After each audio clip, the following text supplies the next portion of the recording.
کوئی چیز کائنات کی ایسی ہے جو اللہ کی طرف سے نہ ہو؟ جب ہر چیز اللہ کی طرف سے ہے تو ساری کائنات اس سے وابستہ ہے، اس سے منسلک ہے اور اس کا تعلق موجود ہے۔ عاجزی وہ چیز ہے، یہ وہ خوبی ہے، یہ وہ کمال ہے جو پروردگار عالم میں نہیں ہے۔ اللہ مالک کل ہے، خالق کل ہے، رب کل ہے، الہ کل ہے، سب دینے والا ہے، سب چھیننے والا ہے، مگر اللہ ہرگز عاجز نہیں ہے۔ جو خوبی پروردگار میں نہیں ہے وہ اپنی مخلوق میں دیکھنا چاہتا ہے، مخلوق کو بغاوت کرتے ہوئے نہیں دیکھنا چاہتا، نافرمانی کرتے ہوئے نہیں دیکھنا چاہتا، اکڑتے ہوئے نہیں دیکھنا چاہتا، اپنے سامنے کھڑا ہوتا ہوئے نہیں دیکھنا چاہتا۔ عاجزی اللہ کی پسندیدہ ترین چیز ہے۔ میں لوگوں کو جب لوگ صوفیزم کی بات کرتے ہیں تو دو باتیں سمجھاتا ہوں کہ اگر اللہ کا محبوب بننا چاہتے ہو تو عاجزی اختیار کرو، کیونکہ اللہ کو عاجزی بہت پسند ہے، بڑا لو کرتا ہے۔ عاجزی کیا ہے؟ جب آپ میں کبر کی کوئی رمز نہ رہے تو آپ عاجز بندے ہیں،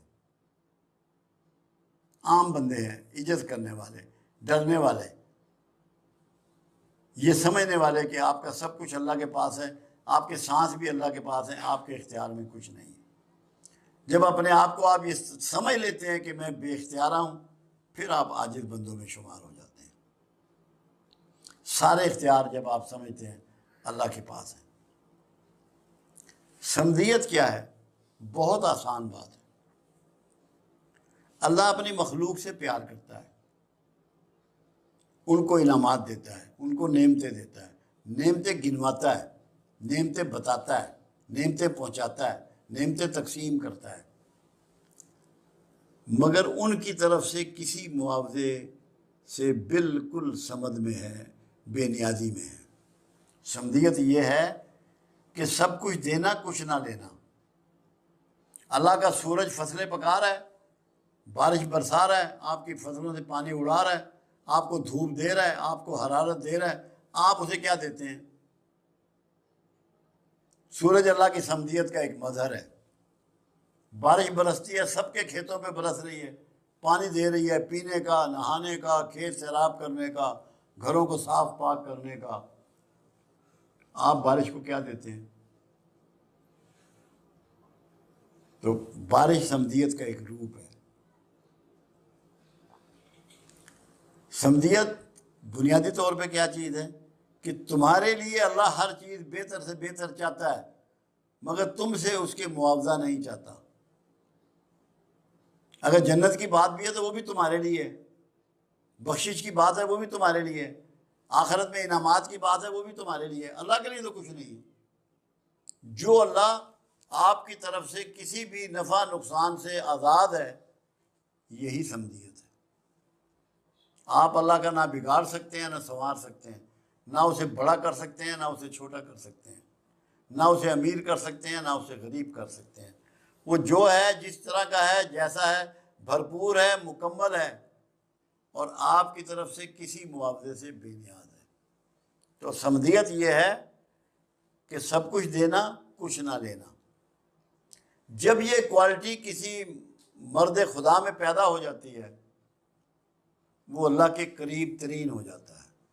یہ وہ صفت ہے جو مخلوق کے لیے اپنانا تقریباً ناممکن کے قریب ہے۔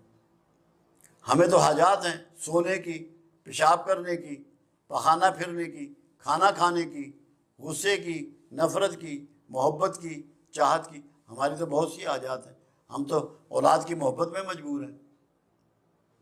جو حاجات میں پھنسا ہوا ہے وہ سمجھ نہیں ہو سکتا، جو اس کی کوشش کرتا ہے وہ اللہ کے قریب ہو جاتا ہے، کیونکہ یہ اللہ کی وہ صفت ہے جو کسی مخلوق میں نہیں ہوتی۔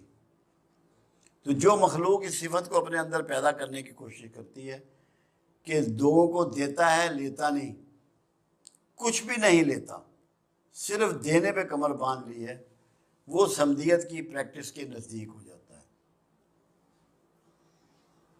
اب تیسری بات آپ نے کی ہے توحید۔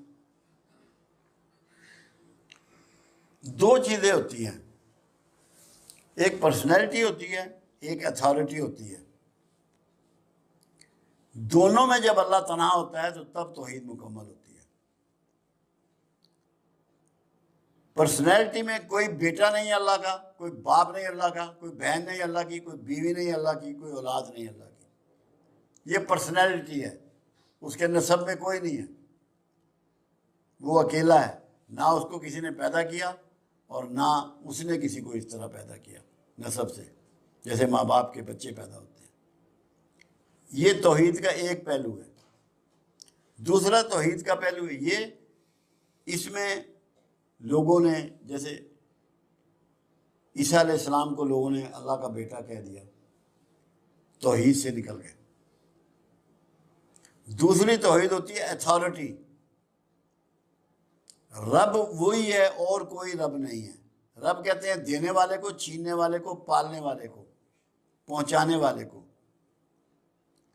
جب ہم اس میں کسی کو اتھارٹی میں شریک کرتے ہیں تو بھی توحید کو ڈیمیج کرتے ہیں، شرک میں مبتلا ہو جاتے ہیں۔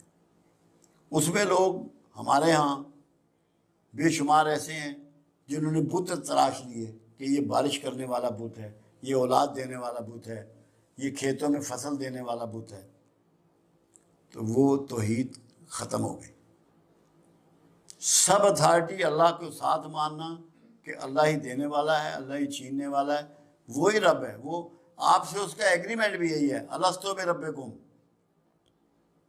کہ تمہارا رب کون ہے؟ اس نے کہا قالوا بلا، تو ہے۔ سب نے ایگریمنٹ پہ سائن کر دیے، ساری روحوں نے۔